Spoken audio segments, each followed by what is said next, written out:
The alarm screamed through New Busan Station at 0600 hours. Captain Dae-young bolted upright in his quarters, his heart already racing before his mind fully understood what was happening. Red lights flashed across every surface, painting his small room in blood-colored warnings. He grabbed his uniform jacket and ran. The corridor outside was chaos. People rushed in every direction, some still in sleeping clothes, others already in emergency gear. Children cried. Adults shouted questions no one could answer. Dae-jung pushed through them, fighting his way toward the command center 3 levels up. Status report. He barked the moment he burst through the doors. Lieutenant Hannah sat at her console, her face pale but focused. Her fingers flew across the controls, pulling up data streams faster than Dae-jung could follow. Unknown vessels, sir. 23 of them. They dropped out of hyperspace at the edge of our sensor range 8 minutes ago. Unknown. What do you mean unknown? Dae-jung stepped beside her, staring at the tactical display. The ships were massive, each one 3 times the size of their largest defense vessel. They moved in perfect formation, closing distance with terrifying speed. No transponder signals. No response to hails. No match in our database. Anna's voice cracked slightly. Sir, they're charging weapons. Time seemed to slow. Dae-jung had commanded New Busan's defense fleet for 7 years. In all that time, the most exciting thing that had happened was a pirate scout ship that fled the moment it saw their patrol. This station was a mining colony, home to 15,000 people. Families, workers, his people. Sound general evacuation, he ordered. Get everyone to the transport ships, now. The words had barely left his mouth when the first strike hit. The station shuddered violently, throwing people off their feet. Sparks exploded from overhead panels. The lights flickered once, twice, then emergency backup systems kicked in. Shield generators at 60%. Someone shouted from across the room, "Turn fire!" Dae-jung grabbed the edge of the console to steady himself. All defense platforms engage. Through the main viewport, he watched their weapons lance out toward the approaching fleet. Bright blue energy beams and kinetic projectiles that should have crippled any normal ship. The alien vessel's shields absorbed everything without even flickering. They didn't slow down. They didn't even bother to dodge. Another impact, then another. The station's superstructure groaned under the assault. Somewhere in the distance, an explosion rumbled through the metal bones of their home. Ji-woo's voice crackled over the comm system. Engineering to command. I'm venting plasma from the secondary reactor. We've got maybe 20 minutes before containment fails. Can you give us 30? Dae-jung asked, already knowing the answer. A pause. I can give you 25, maybe. But sir, after that, this whole sector goes up. Dae-jung turned to Hannah. Evacuation status? She worked her console, pulling up data from across the station. Her hands were shaking now. Transports are loading, but we need more time. The family sectors are too far from the bays. We've got at least 6,000 people still trying to reach the ships. Tell them to run, Dae-jung said quietly. Then louder. Tell them to run. The next 15 minutes were the longest of Dae-jung's life. He coordinated the defense fleet, ordering his small group of patrol vessels to engage the enemy to draw fire away from the station. They tried. They really tried. But it was like children throwing rocks at a fortress. One by one, his ships vanished from the tactical display. Good people, friends. Gone in flashes of light and expanding debris clouds. The station shook continuously now. Hull breaches reported on multiple levels. Life support failing in sectors 4 through 9. The civilian transport ships began launching, burning hard away from the dying station. But not all of them. Not nearly all of them. Hannah suddenly stood up, her chair clattering backward. Sir, I need to go. What? My family. They're in Sector 7. They haven't reached the transports yet. Her eyes were wide, desperate. Please, I need to go, Dae-jung said. Go now. She ran. Dae-jung watched her disappear through the doors and prayed to gods. He didn't believe in that she would make it. Ji-woo's voice again. Captain, containment at critical. You need to evacuate. Everyone needs to evacuate right now. How many transports are still loading? 3. But sir, then we wait. The alien fleet had stopped firing. They simply hung there in space, watching as New Busan Station tore itself apart from internal damage. Daejung stared at them through the viewport, memorizing every line and curve of their hull designs. He didn't know who they were or why they had attacked, but he would find out, and they would pay. Last transport away. Someone shouted. All personnel, abandon station, Daejung ordered. Everyone out now. The command center emptied in seconds. Daejung was the last one standing there, alone with the flashing red lights and the groaning metal. He took one final look at the tactical display, at the alien ships that had murdered his home, then he ran. He made it to the emergency escape pod with 30 seconds to spare. The pod launched just as the reactor went critical. Through the small porthole, he watched New Busan Station explode. It had been beautiful once, a spinning wheel of metal and lights against the darkness of space. Now it was just fire and fragments, scattering in every direction. The alien fleet broadcasted a message on all frequencies. Their language was translated by the pod's computer, the words appearing on a small screen in cold, emotionless text. Humanity has expanded too far.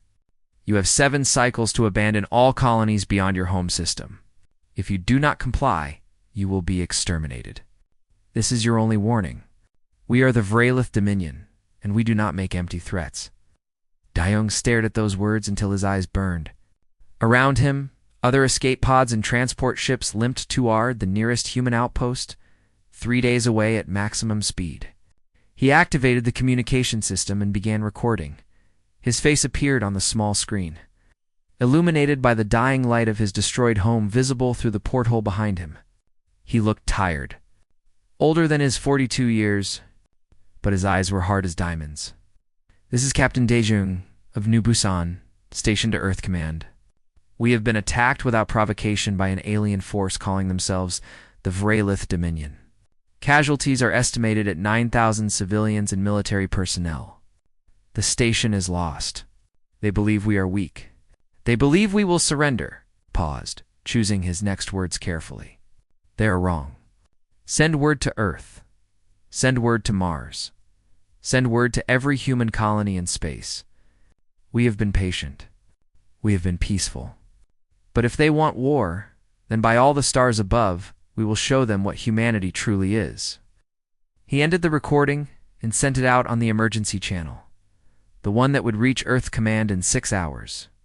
Then Captain Daejung sat back in his escape pod, surrounded by the wreckage of his home and the bodies of his people, and waited. The Vralith had made a terrible mistake. They had attacked humanity and let survivors escape. Those survivors would remember, and humanity never forgot those who harmed their children. The Galactic Concord Chamber was enormous, a circular room that could hold representatives from 73 different species. Gravity generators hummed beneath the floor, creating comfortable environments for beings that ranged from aquatic creatures and floating water tanks to massive insectoid aliens that towered 3 meters tall. Ambassador Minho stood at the human podium, a small figure in a dark suit.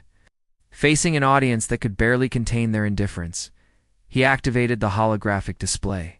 Images flickered to life above the center of the chamber. New Busan Station before the attack, full of life and light. Then the attack itself, captured by automated monitoring satellites. The explosions, the debris, the escape pods fleeing like frightened fish. 9,000 human lives, Minho said, his voice steady despite the anger burning in his chest. Men, women, and children. Killed without warning, without provocation, without even a declaration of war. We come before this Concord to demand justice and request support in our defensive actions against the Vralith Dominion. Murmurs rippled through the assembly. Some species shifted uncomfortably. Others seemed bored. The Vralith representative, a creature that resembled a massive reptile standing upright, let out a sound that the translator interpreted as laughter. The human complains about acceptable losses in territorial disputes, the Vralith said, its voice deep and rumbling. New Busan Station was built in space we claimed generations ago. They were warned. They ignored our warnings. The consequences are their own fault. Minho's jaw tightened. That sector of space has been legally classified as neutral territory for 80 years. We have the documentation. Documentation means nothing to those strong enough to take what they want. Devrelith interrupted. Your species is soft. You hide behind words and papers and councils. You have no strength. You have no right to expand into the galaxy. Go back to your single star system and stay there, or be removed. More laughter from several corners of the chamber. The Korthoxy delegation, a warrior species known for their aggressive expansion, seemed particularly amused. The Fenrithi tall beings with 4 arms and crystalline skin made clicking sounds that translated as agreement. Minho looked around the room, meeting the eyes of those who had looked back. Some showed sympathy. Most showed nothing. At all. The president of the Concord, a floating jellyfish-like being called a Korvathi, raised one tentacle for silence. The Concord has heard the human petition, it said in its bubbling voice. We will deliberate and provide a judgment within 10 cycles. 10 cycles. Minho stepped forward. By then, the Verilith will have attacked more of our colonies. More humans will die. We need action now. The Concord does not act hastily, the Korvathi responded. You will have your answer when we are ready to give it. This session is concluded. Minho stood there as the chamber began to empty, representatives floating, walking, or slithering toward the exits. The Verilith representative passed close by, deliberately using its bulk to force Minho to step back. Your species will be extinct within a year, it said, its translator making the words sound almost cheerful. I suggest you enjoy your remaining time. Minho said nothing. He simply watched the creature leave, memorizing its face, its voice, everything about it. Then he turned and walked out of the chamber, heading for the human embassy's secure communication room back on Mars. Fleet Admiral Suna received Minho's report with grim silence. She sat in her office at Olympus Command, the massive military complex built into the side of the red planet's largest mountain. Through her window, she could see the shipyards where vessels were being constructed, their frames skeletal against the rust-colored sky. They laughed at us, she said after Minho finished his briefing. The Concord will do nothing, and the Verilith think we're easy prey. That's the assessment, Admiral Minho confirmed via the video link. We're alone in this. Suna nodded slowly. She opened a drawer in her desk and pulled out a thin black folder, its cover marked with a single red symbol that looked like a broken sword. She had known this day might come. Every human military leader since the establishment of the colony program had known it might come. Stand by, Ambassador. I'm calling an emergency council meeting. Code Black. Within an hour, the most powerful people in human space gathered in a secure conference room deep beneath the Martian surface. President Yunji appeared via hologram from Earth, her image flickering slightly from the lightspeed delay. Military commanders from each fleet sector attended in person or remotely. And at the head of the table sat Heian, Director of Special Weapons Development. A small woman with gray hair and eyes that had seen too many terrible things. We need to talk about the broken sheath, Suna said without preamble. Silence fell over the room. Everyone knew what that meant, but speaking it aloud made it real. Heian pulled up her own holographic display. Blueprints and schematics filled the air above the table. Weapons that violated every treaty humanity had signed in the past 200 years.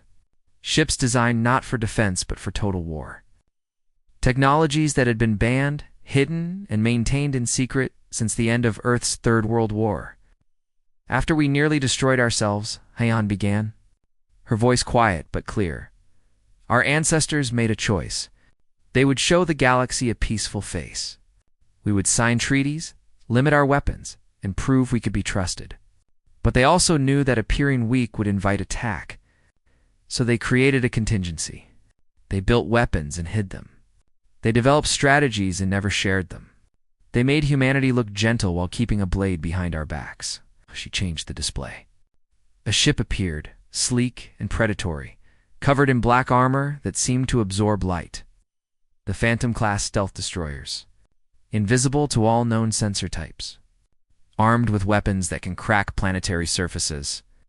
We have 47 of them in hidden bases throughout the system. Another image. Thousands of small objects, each no bigger than a car. AI-controlled swarm fighters, each one capable of independent action, learning from every engagement, coordinating with perfect precision. We can deploy 50,000 of them within 24 hours. More images. More weapons, each one more terrifying than the last. Planet-killing missiles, quantum disruptors that could tear apart matter at the atomic level. Biological weapons tailored to specific DNA sequences. And more. So much more. The question, President Yuenji said from her hologram, is whether we use them. Once we break the sheath, there's no putting it back. The galaxy will know what we truly are. They will fear us. They may unite against us. They're already laughing at us, Admiral Suna said flatly. They watched our people die and did nothing. The Verlith are planning to attack again. We know this. Intelligence confirms they're positioning fleets near 3 more of our colonies. If we don't act, thousands more humans will die. Then we give them one chance, Minho said, via the communication link from the Concord Embassy. One final warning. We tell them what will happen if they continue. We be completely honest about what we're capable of. And if they attack anyway, then we show them. Yunji was quiet for a long moment, her holographic face showing the weight of the decision she was making. Finally, she nodded. Prepare a message to the Vralith Dominion. Tell them to withdraw their fleets, pay reparations for New Busan, and never attack human territory again. If they refuse, we activate Protocol Omega. And if they laugh at us again, someone asked. Suna's smile was cold and sharp as broken glass. Then we teach them why humanity survived the Third World War. We show them that we didn't become peaceful because we were weak. We became peaceful because we learned exactly how good we are at violence. The meeting ended. Orders went out across human space on encrypted channels. Secret bases powered up systems that hadn't been active in decades. Ships emerged from hidden docks. Weapons were armed. Soldiers trained for wars that were never supposed to happen prepared for deployment. And 3 days later, President Yunji appeared on every public channel in the galaxy. Her message was simple, delivered in a voice that never wavered. This is President Yunji of the United Terran Council to the Vralith Dominion. You have attacked our people without cause. You have murdered our citizens. You have threatened our extinction. We are giving you one opportunity to avoid war. Withdraw your fleets. Pay reparations. Agree to a permanent peace treaty. This is your final warning. If you attack us again, if you harm even one more human being, you will discover that our peaceful nature was a choice, not a weakness. You will face our true wrath, and you will learn why we are the only species to have survived 3 world wars on our home planet. The choice is yours, the message ended. The galaxy watched and waited. The Vralith response came within hours. They destroyed 3 more human outposts, killing another 2,000 people. Admiral Suna received the reports in her office. She looked at the casualty numbers for exactly 10 seconds. Then she picked up her communication device and spoke to words that would change everything. Protocol Omega. Captain Taijin had been waiting in the darkness for 3 weeks. His ship, the Silent Hymn, hung in the void like a ghost. Every system powered down to minimum levels, making it invisible to the sensors that swept past it every few hours. Through his viewport, he could see Vralith Prime, the enemy homeworld, a green and blue marble that looked almost peaceful from this distance.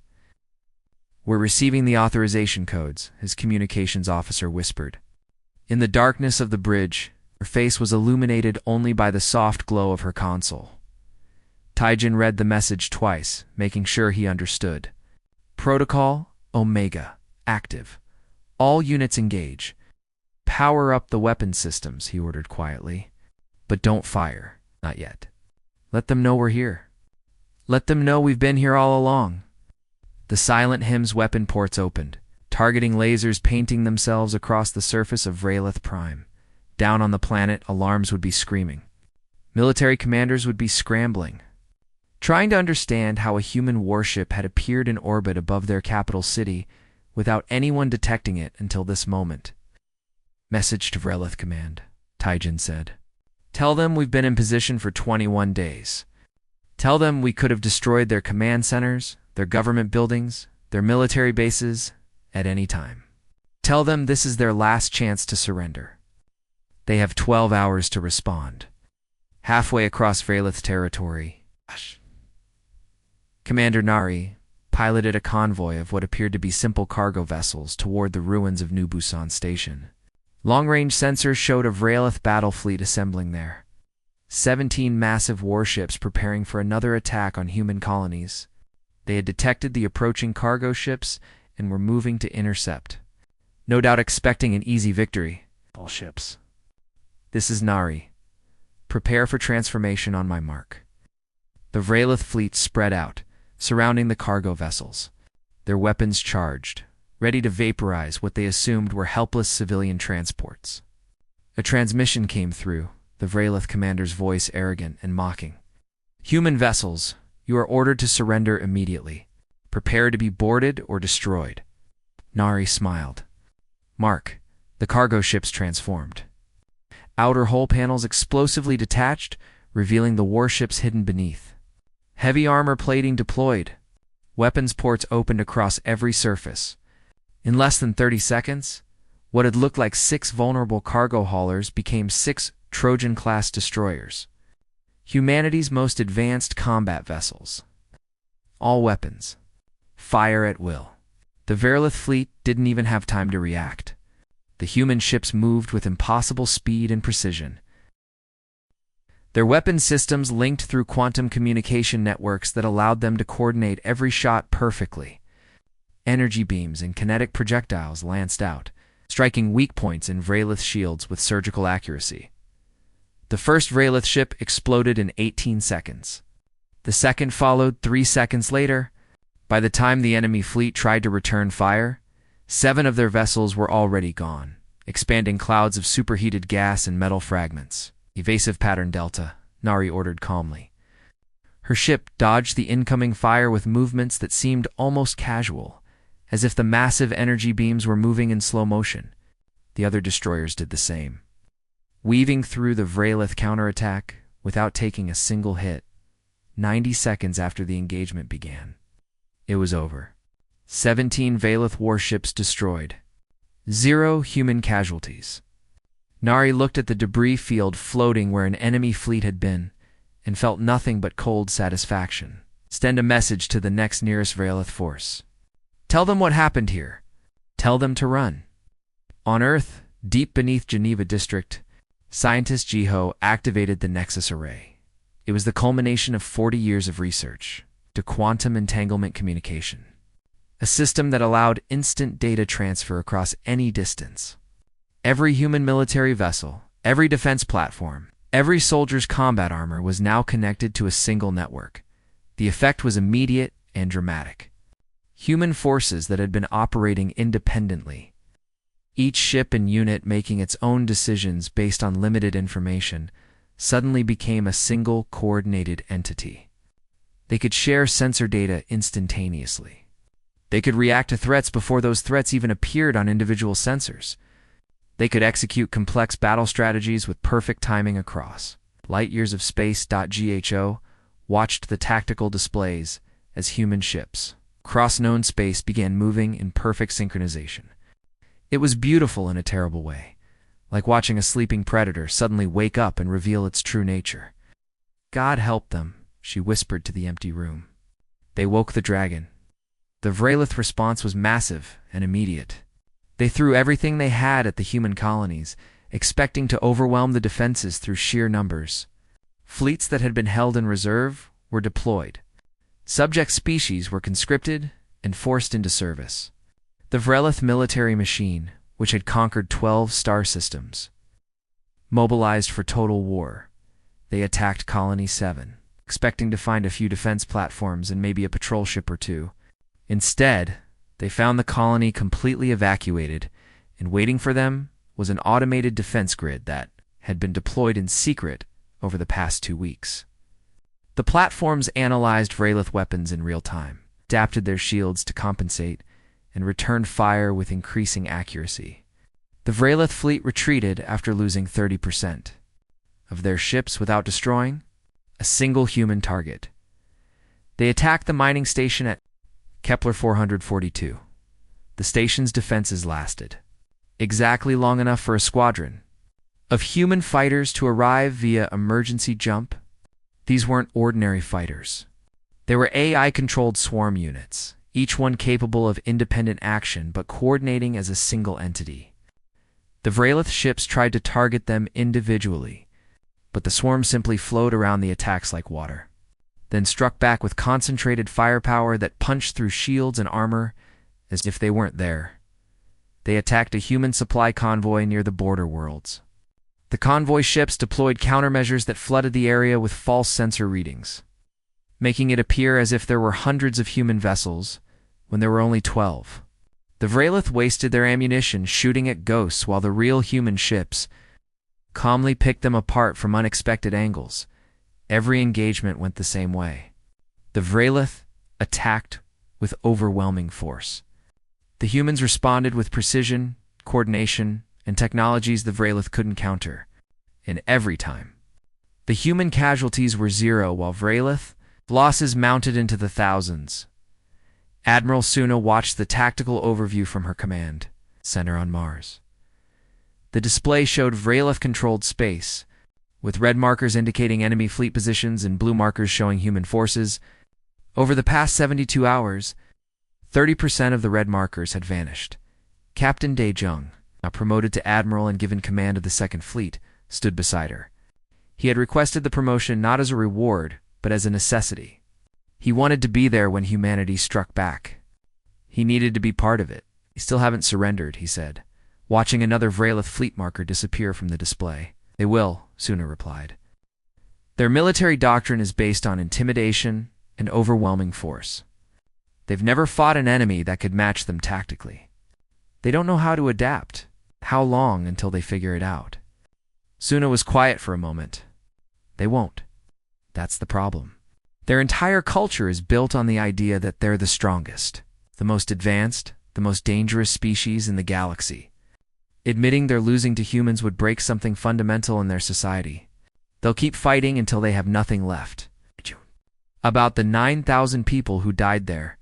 About Hannah, who he later learned had reached her family just before the reactor exploded. They died together, at least. That was something. "Then we keep fighting," he said, "until they understand what they did, until they learn." Around the galaxy, other species watched the war with growing alarm. The humans, who had been peaceful traders and diplomats for 2 centuries, had revealed themselves as something else entirely. Military analysts from a dozen civilizations tried to understand how humanity had hidden such advanced technology. Intelligence agencies scrambled to reassess everything they thought they knew about human capabilities. And in the chambers of the Galactic Concord, where the Vrayloth representative had laughed at Ambassador Minho just weeks before, there was only stunned silence as reports came in of Vrayloth fleets being systematically destroyed. The Corvathi president floated at the center of the chamber, its tentacles curling and uncurling in what observers recognized as deep concern. "The Concord must respond to this situation," it said. "The humans are winning a war we didn't think they could fight. What does this mean for the rest of us?" No one had an answer. They could only watch as humanity, the species they had dismissed as weak and insignificant, demonstrated exactly why humans had never been conquered by anyone except themselves. The Vrayloth Supreme. Commander stood in his war room, staring at tactical displays that showed a disaster unfolding across his entire empire. Fleet after fleet simply vanished from the screens. Colonies reported human ships appearing and disappearing like ghosts. Defense stations went dark without explanation. And now, worst of all, humanity was doing something that terrified him more than any weapon. They were inside his head. Lieutenant Soman worked from a nondescript office on Luna, Earth's moon. Her screens showed personal information on every major Vrayloth military commander. Their names, their families, where they lived, what schools their children attended. Everything. This, Information had been gathered over months by human intelligence. Networks that the Vralith never knew existed. Operation Dread is ready to begin, she reported to Admiral Suna via Secure. Channel Execute, came the simple reply. Human. Ships began appearing in Vralith home systems. They didn't attack military targets. They didn't bombard cities. They simply appeared, broadcast a message, and left. The messages were always the same. Personal information about a specific military commander, including real-time footage of their home. Their family going about their daily lives, completely unaware they were being watched. Commander Vexel, we know where your family lives. We know your daughter's school schedule. We know your mate shops at the market every third day. We could end them all right now, but we won't. Not today. Think about that when you give your next order to attack human civilians. The psychological impact was devastating. Vralith commanders who had been confident and aggressive suddenly became paranoid and hesitant. They started keeping their families in bunkers. They requested additional security. Some refused to give orders at all. It's terrified that any action might result in human retaliation against their loved ones.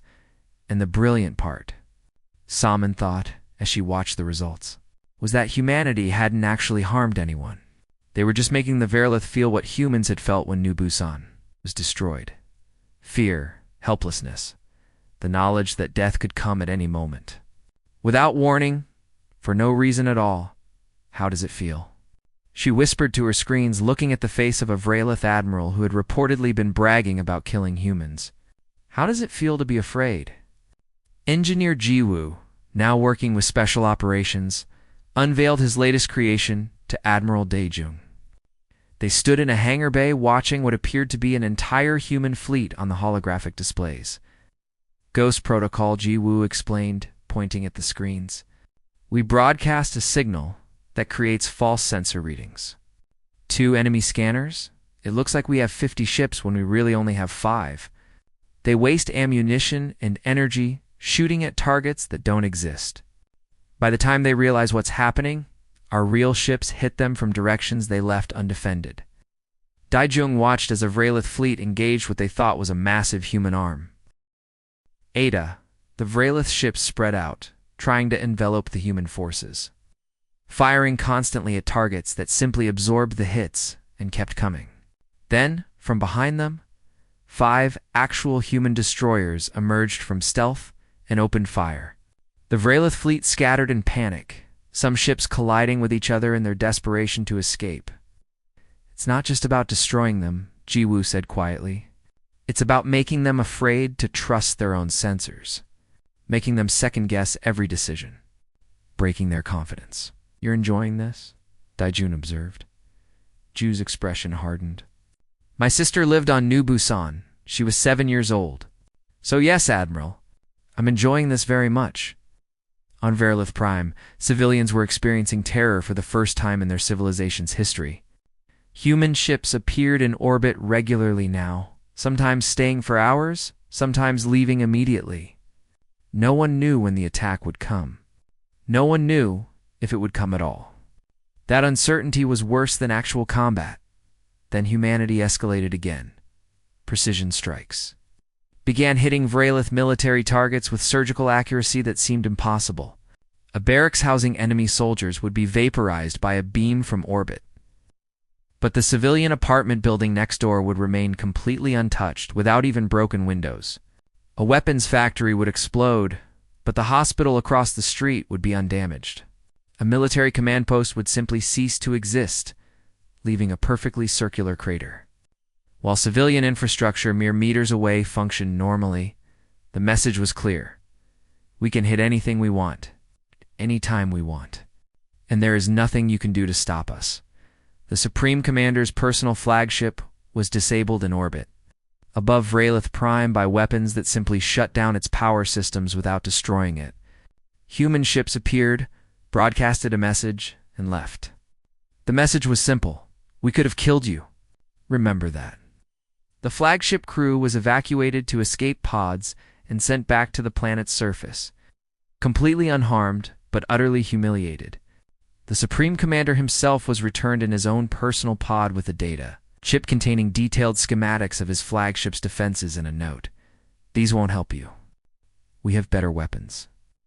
In a secure facility on Mars, Dr. Bonhee reviewed her research one final time before presenting it to Admiral Suna. She was a xenobiologist, and her work over the past 10 years had focused on understanding the biological makeup of every known alien species. Not for peaceful purposes, not anymore.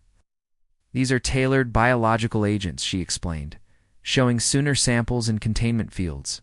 Each one is designed to target specific DNA sequences found only in Vralith biology. Released into their atmosphere, these would spread rapidly through their population. Death would be painful and inevitable. No other species would be affected. Suna looked at the samples for a long time. Casualty estimates. Total extinction of the Vralith species within 6 months.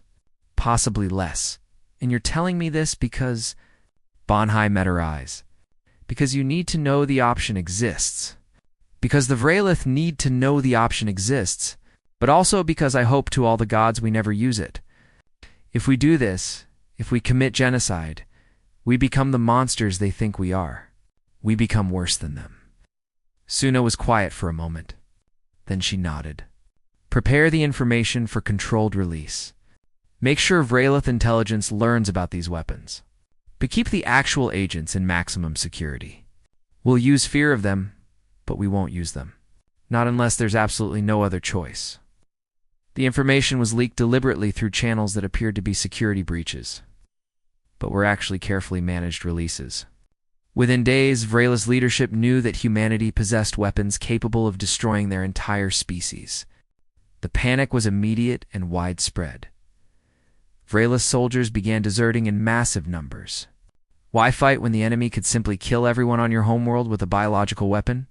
What was the point of military service when your government had provoked a species capable of extinction-level attacks? Subject species that the Vralith had conquered and conscripted refused to continue fighting. They turned their ships around and went home, citing the fact that this wasn't their war and they had no interest in dying for their Vralith overlords against an enemy. This terrifying allied species that had supported the Vralith suddenly discovered, pressing matters at home, and withdrew their forces. No one wanted to be associated with the losing side, especially not when that side had angered something as dangerous as humanity appeared to be. Admiral Yujung met with a captured Vralith officer in an interrogation room on one of the human command ships. The prisoner was young, barely an adult by Vralith standards, and looked exhausted and defeated. You fight with honor, the Vralith officer said quietly. Your attacks are precise. You avoid civilian casualties. You treat prisoners well. I did not expect this. Daejung sat down across from him. No, he said flatly. We don't fight with honor. We fight to win. We stopped fighting with honor. When you killed our children at New Busan, when you murdered civilians who couldn't defend themselves, we're being precise because it's more effective, not because it's honorable. We're avoiding civilian casualties because we're not you. But make no mistake, we are not the good people you think we are. We're just the people you forced into a corner, and now you're learning what happens when you do that to humans. The Vralith officer looked down at his hands. We were told you were weak, that you had no military strength, that you would surrender after the first attack. You were told wrong. Daojung stood up. Tell your commanders what you've seen here. Tell them about our weapons, our tactics, our capabilities. Tell them that this isn't even everything we have. And tell them that if they continue this war, they will lose everything. Their fleets, their colonies, their world, their civilization, everything. He left the room. The Vralith officer sat alone, thinking about home, about family, about a war that seemed more impossible to win with each passing day. Across Vralith space, the same realization was slowly dawning on everyone. They had attacked humanity expecting an easy victory. Instead, they had awakened something that had been sleeping, something that had chosen peace, not from weakness, but from wisdom. And now that they had broken that peace, they were discovering exactly how skilled at war humanity truly was. The Supreme Commander received reports of massive human fleet movements, heading toward the core Varelith systems. He had one last hope, one final strategy. He would gather every remaining ship, every weapon, every soldier, and launch a desperate attack on Earth itself. If he could destroy the human homeworld, force them to surrender through mutual destruction, maybe the Varelith could salvage something from this disaster. He gave the orders. The fleet began to assemble, and humanity watched from the shadows, waiting to teach them one final lesson about underestimating a species that had survived 3 world wars on its own planet. The Varelith fleet was the largest military force ever assembled in their history. Over 300 warships gathered from every corner of their empire, stripped from defense duties, pulled from reserves that hadn't been activated in generations. They hung in space at the edge of human territory, engines charging for the final jump that would take them to Earth. The Supreme Commander stood on the bridge of his command ship, looking at the fleet display with something approaching desperation. This was everything the Varelith had left. If this failed, their civilization was finished. But if they could destroy Earth, force the humans to surrender through the threat of mutual annihilation, maybe they could negotiate some kind of peace. Maybe they could survive. All ships prepare for jump, he ordered. Target coordinates. Sol system. We're going to end this. The fleet activated their jump drives. Space tore open before them, and they plunged through, crossing light years in an instant. They emerged at the outer edge of Earth's solar system, their sensors immediately sweeping for human defenses. What they found made every Varelith on every ship feel their blood turn cold. The entire solar system was a fortress. Thousands of defense platforms surrounded Earth like a metal shell, each one armed with weapons that made Varelith military technology look primitive. Automated gun emplacements tracked the incoming fleet before they had even fully materialized from the jump. Energy fields strong enough to contain small stars flickered between major defensive nodes, creating barriers that no ship could pass through, and waiting for them. Positioned in perfect formation between the Varelith fleet and Earth was every human warship in existence. Hundreds of vessels, from massive battleships to small fighter craft, all linked through the Nexus array, all operating as a single unified force.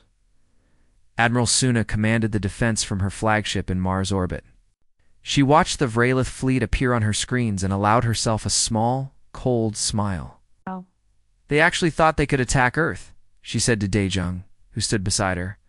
After everything we've shown them, they still thought they could win. Desperation, Daejung replied. It's all they have left. Then let's show them why desperation isn't enough. All units, engage. Make it slow. I want them to watch every ship die and know they never had a chance. The battle began. But calling it a battle wasn't quite accurate. It was an execution. The human forces attacked with methodical precision, targeting and destroying Varelith ships one at a time. Not quickly, not in a devastating alpha strike, but slowly, carefully, making sure the enemy could see exactly what was happening. Varelith vessels tried to return fire, but their weapons either missed or were absorbed by shields that seemed impenetrable. They tried to break formation and scatter, but human ships were faster, more maneuverable, and always seemed to know exactly where the enemy would go before they got there. They tried to ram the defense platforms, accepting suicide runs as a last resort. But automated systems simply vaporized the ships before they could close distance. The engagement lasted 6 hours. Not because the humans needed that long, but because they wanted the lesson to be clear. One by one, every Varelith ship in the fleet was destroyed. Their debris joined the rest of the refuse floating in the outer solar system. A graveyard of failed ambition and arrogance. The Supreme Commander survived. His flagship disabled but not destroyed, life support functioning but weapons and engines completely offline. He sat in his command chair, surrounded by sparking consoles and flickering lights, and watched the last of his fleet die on the tactical display. A communication request came through. He accepted it, not caring anymore what happened to him. President Yoonji appeared on his screen. She looked tired, but her eyes were hard and cold. Supreme Commander, your fleet is destroyed. Your military is broken. Your colonies are defenseless. We have a ship in orbit above Vralith Prime right now, and it has been there for weeks without your knowledge. With a single command, I can destroy your homeworld.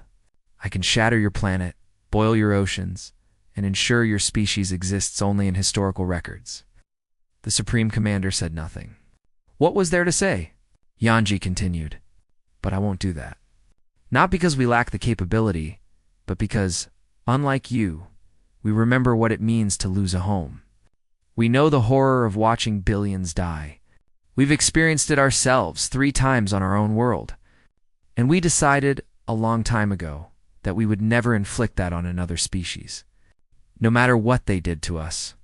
She leaned forward, and her next words were delivered with absolute certainty. This is your final chance. Surrender unconditionally. Accept our terms. Or the next message I send will be to Captain Taijin on the Silent Hymn, and he will turn Vralith Prime into dust. You have 1 hour to decide. The screen went dark. The Supreme Commander sat in the darkness of his ruined flagship, thinking about his world, his people, his civilization. He had led them into this war believing humans were weak. He had been wrong. Catastrophically, terribly wrong. 53 minutes later, he sent his response. 1 word: surrender. The war ended in that moment. Vralith military forces across the galaxy received orders to stand down. Ships powered down their weapons. Soldiers stopped fighting. The conflict that had killed thousands and destroyed entire fleets was over, and the Vralith had been defeated so completely that no one doubted the outcome. Ambassador. Minho returned to the Galactic Concord, this time without any hope of being laughed at. The chamber was silent as he presented humanity's terms. The Vralith would completely demilitarize, reducing their forces to the bare minimum needed for system defense. They would pay reparations to the families of every human killed and fund the rebuilding of every colony destroyed. They would sign a permanent peace treaty and accept human observers to ensure compliance. The terms were harsh, but not vindictive. Humanity didn't demand territory or resources. They didn't execute Vralith leadership or occupy their worlds. They simply ensured the Vralith could never threaten anyone again. These terms are acceptable? The Corvathi president asked the Vralith representative, who looked diminished and defeated. Yes. The Vralith replied quietly, "They are acceptable."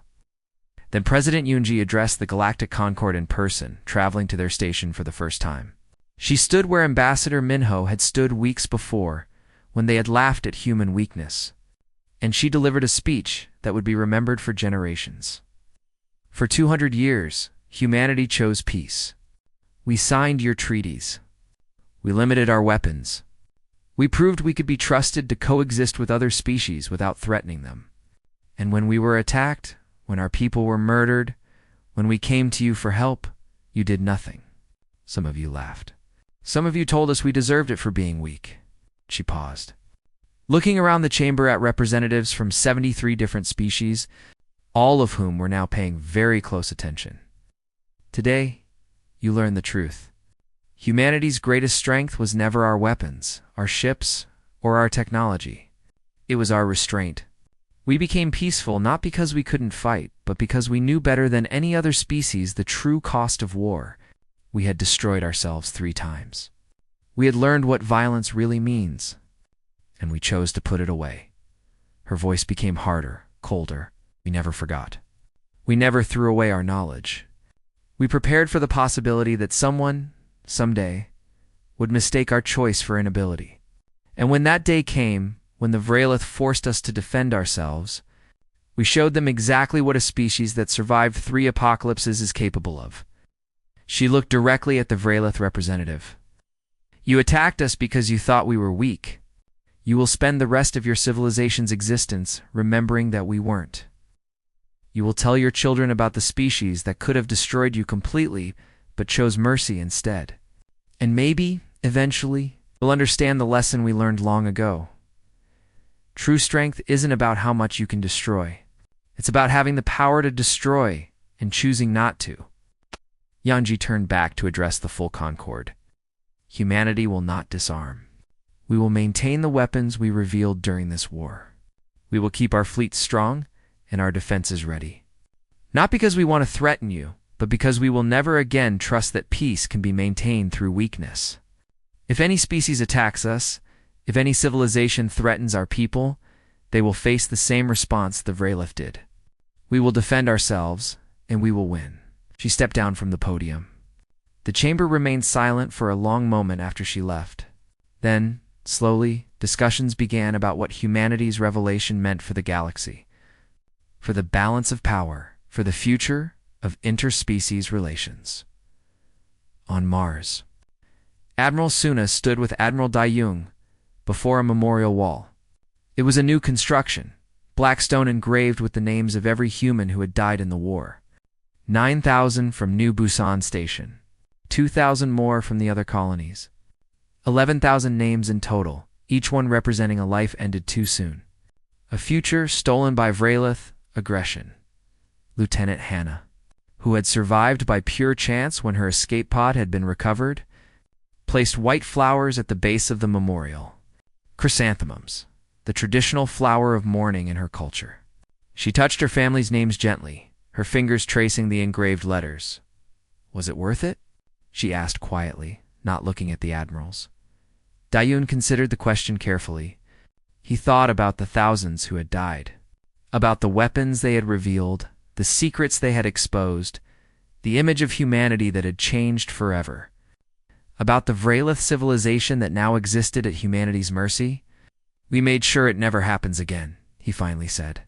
That's all we could do. That's all we should have done. Suna nodded slowly. The galaxy knows now. They know we can defend ourselves. They know we have the capability to destroy anyone who threatens us. And most importantly, they know we'll only use that capability when we have no other choice. Will there be other wars? Hannah asked. Maybe Suna admitted. But not like this one. No one else will make the mistake the Vrelith made. No one else will attack humanity expecting an easy victory. Across human space, the colonies began to rebuild. New Busan Station was reconstructed, bigger and better defended than before. The other destroyed settlements were restored. Life returned to normal, or as normal as it could be, after a war that had changed everything. But the human military didn't stand down. The secret bases remained active. The weapons stayed ready. The broken sheath would never be sealed again. Humanity had shown the galaxy its true nature, and there was no going back.